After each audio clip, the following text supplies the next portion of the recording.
Hello and a very good afternoon to all of those joining me live on the Facebook page of News 9. I'm Neha. Now, our understanding of the novel coronavirus, particularly how it is behaving in India, has a new layer to it. The central government stated that 2 studies conducted on the genome of SARS CoV2, which causes COVID-19, suggest that the virus is genetically stable and there is no major mutation in the virus.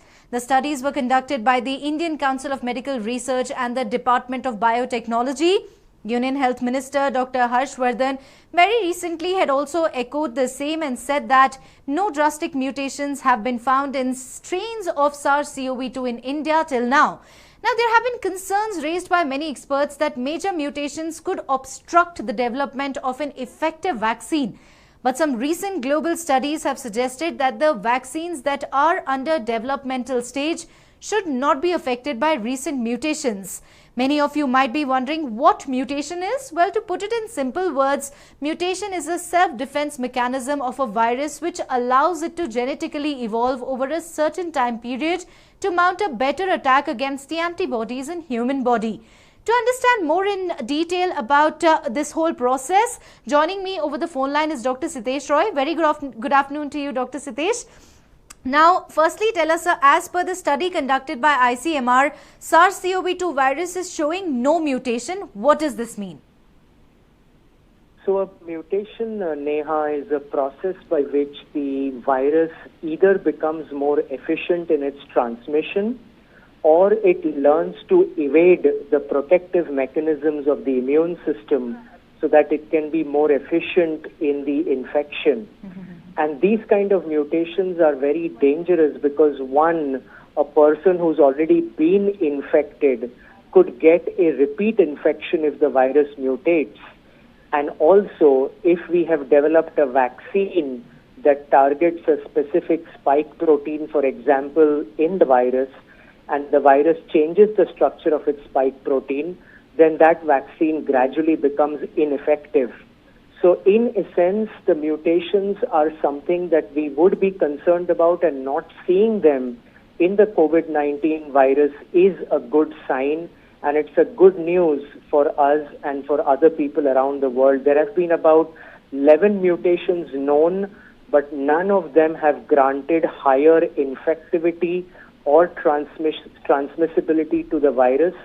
And the D614G mutation, which is present in up to 97% of people who are infected now, is also a very stable mutation and does not seem to be changing. All right. So, doctor, if you would be able to tell us, a virus that is prevalent in India and is not mutating, of course, SARS-CoV-2. So, can this understanding help us have a more targeted approach in terms of COVID vaccine and therapy in India? Certainly. It is not just a local phenomenon in our country. It is, as we know, an international phenomenon with this virus.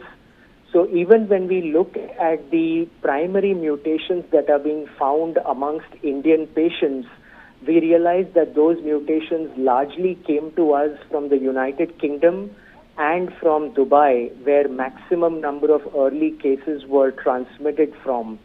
And so it is not just for India, but also for the rest of the world to know that there are very limited mutations, and hence the vaccines that are being developed globally, as well as by our Indian vaccine manufacturers, will be effective for those mutations, and good news for the vaccine development process also. Right. So another dominant variant of SARS-CoV-2 is the D614G, which is a mutation of the virus. Since ICMR is saying no major mutation of the virus is taking place, then what about the D614G, which was witnessed in many people across India? So always in a virus's evolution, there is a particular mutation which comes up as dominant or comes up as most prominent, because the D614G instituted certain spike protein changes that made this virus more efficient in transmission from person to person. However, the good news was that it did not make the virus more fatal or more risky in terms of death, and hence this virus has taken hold within our community and other parts in Europe, US, and other parts of the world, because it is transmitting very efficiently from person to person, more than the original Wuhan virus, which was the one that spread to Italy and other parts of the world was. So it's just a matter of selection. Whatever is the best of the virus, that automatically gets selected in nature and continues to propagate. And that's what we are seeing with D614G. Right.